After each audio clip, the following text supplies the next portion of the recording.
नवी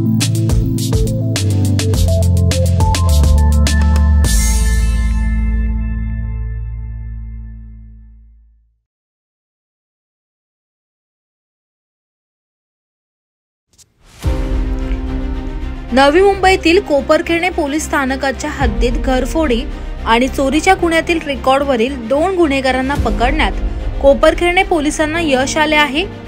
कोपरखेरणे येथील सेक्टर 19 व 20 मधील फार्म सोसायटी परिसरात सुमारे 14 लाखांची घरफोडी करणाऱ्या 2 आरोपींना पोलिसांनी अटक केली आहे। दोन्ही आरोपी सराईत गुन्हेगार असल्याच्या त्यांच्या रेकॉर्डवरून समजते।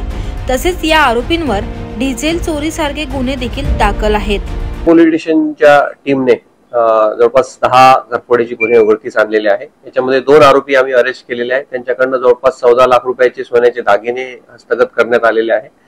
या ज्या आरोपी आहेत 2 त्याच्यापैकी एका आरोपीवर जवळपास 10 चोरीचे गुन्हे दाखल आहे, घरफोडीचे गुन्हे दाखल आहे आणि दुसरा जो आरोपी आहे त्याच्या विरुद्ध जवळपास डिझेल चोरीचे काही गुन्हे दाखल आहे। हे दोन्ही ह्या सगळ्या ज्या घरफोड्या आहेत याच्या सगळ्या ह्या सेक्टर 19 आणि 20 कोपरखेरणे फार्म सोसायटीच्या त्या दरम्यानच्या भागात केलेल्या आहे।